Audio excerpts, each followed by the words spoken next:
In the winter of 1804, somewhere along the upper Missouri, a fur trapper named Josiah Wren opened a parfleche bag of trail food he'd packed away 6 weeks earlier and found it gone rancid, soft, gray-tinged, smelling like old tallow left too long in the sun. He'd made it right, or thought he had. Good lean meat, dried hard over a slow fire, same as everybody else in that outfit. He blamed the weather. Blamed an unusually warm stretch in November that shouldn't have mattered to food that was supposed to keep through an entire winter without a lick of refrigeration. The rest of his party's food, packed the same week from the same buffalo, was still perfectly good when they finally opened it in March. It wasn't the weather that ruined Josiah Wren's food, friend. It was a single ingredient he'd gotten wrong. And it's the exact same ingredient that ruins most people's first attempt at this method to this day, more than 200 years later. Here's the twist. The meat was never the fragile part of this recipe. Dried right, lean meat is about as stable as food gets. The part that actually determines whether your trail food lasts 6 months or goes bad in 6 weeks is the fat. And almost nobody making this today gets that piece right on the first try. I'm going to walk you through the whole method today, piece by piece, the way plains hunters and mountain trappers actually built the food that let them travel for months at a time without a single cold storage option available to them. $19, most of it a cut of meat you can find at any grocery store. And I'm going to build you all the way to the piece that ruined Josiah Wren's food and ruins most modern attempts at this exact same recipe. Because getting this one wrong doesn't just mean bad taste. It means food that spoils exactly when you're depending on it not to. We'll get there. Stay with me on this one. I didn't learn to make trail food off a survivalist blog. This is one of the oldest preserved foods on this continent, made by native peoples for thousands of years before European trappers ever adopted it wholesale as the food that let them cover impossible distances without starving. Everything in this video I've made myself, more than once, including the batch I got wrong the first time in exactly the way we're about to talk about. Before we get into it, hit subscribe, not for me, for the pantry skill. This is the kind of thing that turns into real food security the day a power outage takes your freezer with it. There are 5 pieces to this method. 5 in order. Skip 1, you get jerky that's fine but doesn't keep. Skip the last one, you get what Josiah Wren got. Most people who try this get the first 2 pieces exactly right without even trying hard because drying lean meat is genuinely forgiving. It's the 3rd and 4th pieces where people start cutting corners. But the 5th is the one that decides whether 6 months from now this food is still good, and it's the piece almost every modern recipe for this glosses over in a single sentence. We build to it piece by piece. Piece 1. The meat. This starts with the cut you choose, and it matters more than most people assume before they've made a batch that failed on them. You want the leanest meat you can find. Beef eye of round, bottom round, or venison if you've got access to it, cuts with almost no visible marbling or fat running through the muscle itself. This isn't a taste preference, it's the entire foundation of why this food keeps for months without refrigeration in the first place. Fat inside the meat, unlike the fat we're going to add deliberately later, is the single fastest thing in this recipe to turn rancid. A well-marbled ribeye makes wonderful jerky for eating this week. It makes terrible trail food for 6 months from now, because that internal fat starts breaking down long before the lean muscle around it does. And once it turns, it takes the rest of the batch with it. Slice against the grain, roughly 1/4 inch thick, trimming away every visible strip of fat and silver skin you can find as you go. This is tedious work, and it's exactly the step people rush through on their first batch. Don't rush it. Every scrap of fat you leave on the meat is a countdown clock you're choosing to ignore. This week's assignment, if you're building toward this. Next time you're at the butcher counter, ask specifically for the leanest whole cut available and practice trimming it down completely before you ever touch a dehydrator. That trimming skill alone is half the battle. Piece 2, the drying. Now the part that actually turns meat into something shelf-stable. And there's a food safety piece here worth taking seriously, not glossing over the way a lot of these videos do. Modern food safety guidance, and it's guidance worth following exactly rather than treating as optional, recommends heating meat to 160 degrees Fahrenheit before or during the drying process to kill any bacteria present, then maintaining a consistent dehydrator temperature of around 130 to 140 degrees through the full drying time. You can do this in a home dehydrator, a low oven with the door cracked, or the old way over a slow, smoky fire kept well clear of open flame. But whichever method you choose, consistency and that initial kill temperature matter more than which tool you use. Dry until the meat is brittle enough to snap rather than bend, with no soft or pliable spots anywhere in a piece. This usually runs somewhere between 4 and 8 hours, depending on your method and slice thickness. Undried meat, even meat that looks mostly done, carries enough residual moisture to support bacterial growth over the months this food is meant to sit in storage. There's no shortcut here. Fully dry, brittle, snaps clean, that's the standard, not a guideline you can eyeball loosely. The old plains method for testing doneness without a thermometer was simple. A properly dried strip makes a sharp snap, not a bend, when you flex it between two hands. If it bends at all, it goes back for more time. Piece 3, the powder. Once your meat is fully dried and brittle, grind or pound it down into a coarse powder. Old-timers did this between 2 stones or with a mortar and pestle. A food processor does the same job in about 30 seconds today, and there's no shame in using it. You want a texture somewhere between coarse meal and fine shreds, not a fine dust. This maximizes surface area for the next piece to bind properly while still leaving enough texture that the final product holds together as more than crumbs. This is also your moment to add dried fruit if you're building the traditional version rather than a plain trail ration. Dried berries pounded fine alongside the meat were the traditional native addition long before European trappers adopted the whole method.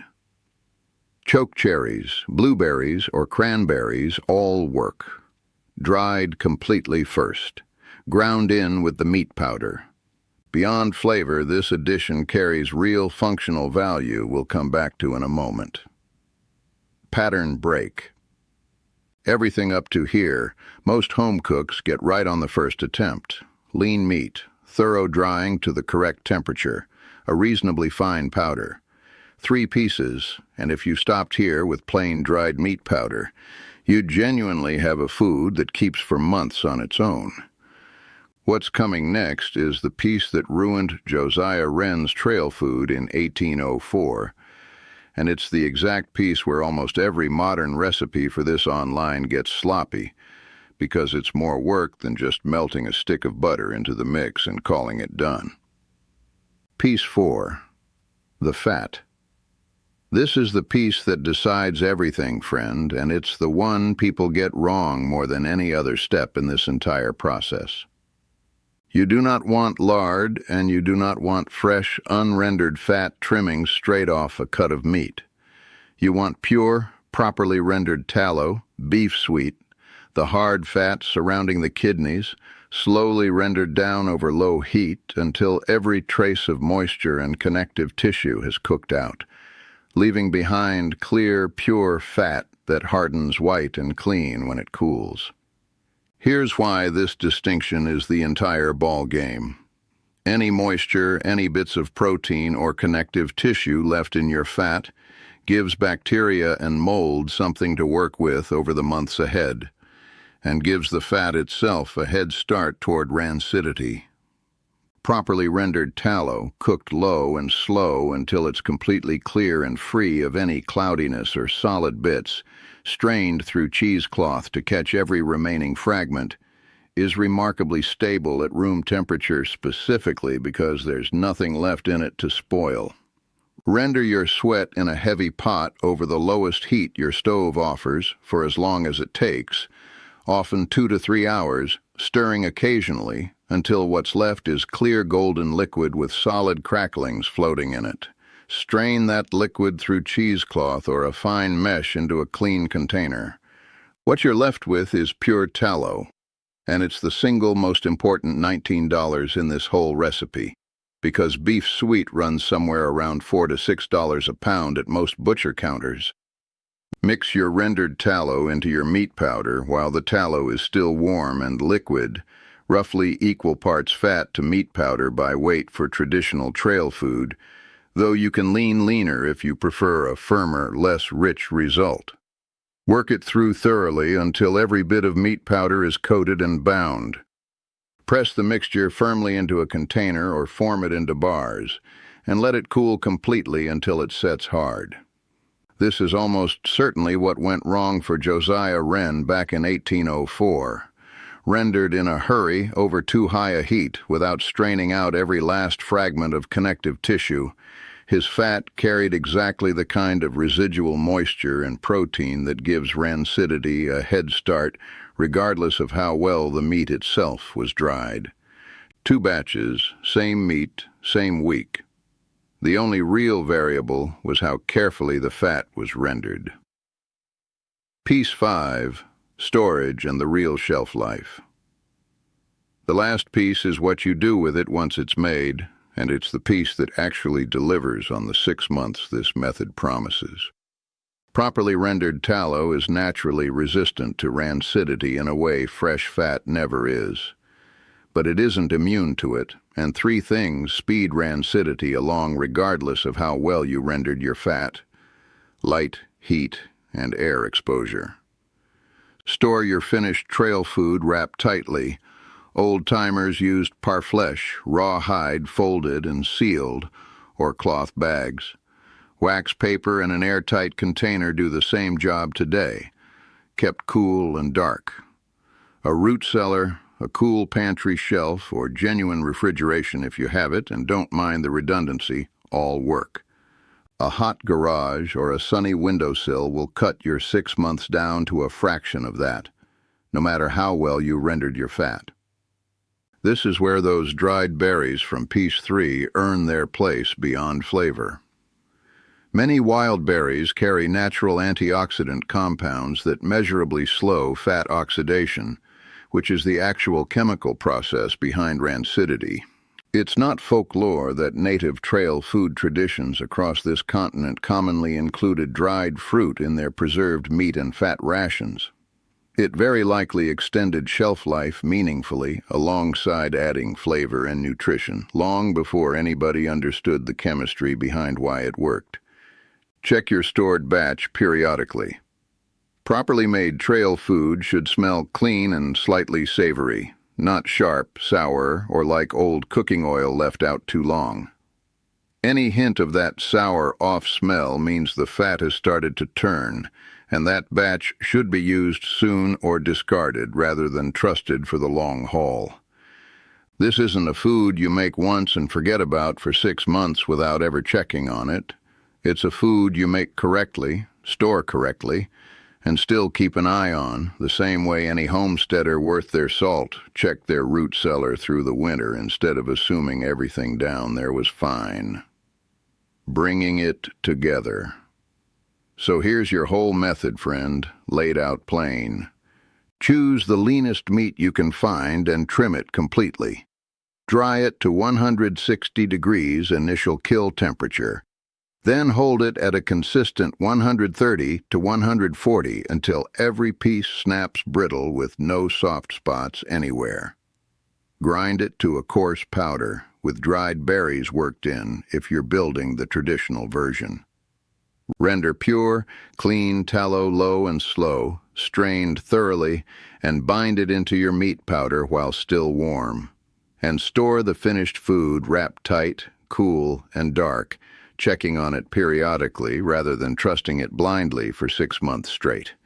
$19, mostly a lean cut of meat and a pound of beef sweet, against a food that native peoples and mountain trappers alike depended on to travel for months across country, with absolutely no cold storage available to them at all. This was never really about the recipe, neighbor. It was about not needing a freezer, a generator, or a grid staying up between you and food that travels. If the power goes out for a week, this food doesn't care. If you're covering ground on foot with no way to keep anything cold, this food doesn't care about that either. That's not a gimmick. That's exactly the problem this recipe was built to solve, for exactly as long as people have needed to solve it. You don't have to make a full batch this weekend. Do one thing. This week, practice rendering a pound of tallow, low and slow, strained clean. That one skill, done right, is the difference between trail food that lasts and trail food that fails you exactly when you're counting on it. Tell me down in the comments, did your family ever make something like this, jerky or otherwise, meant to keep without a fridge? Different regions and different traditions built this differently depending on what was on hand. The version that gets the most comments is the one I'm going deep on next. Josiah Wren's meat was dried exactly right. It was the fat that failed him. Now you know the piece he didn't. Don't let a rushed batch of tallow cost you the same way it cost him. Next time, the $2 smoke trick that let frontier families preserve a whole season's fish catch without a single pound of salt, and the decade the canning industry made sure your grandmother forgot how. Keep the old ways. They kept us.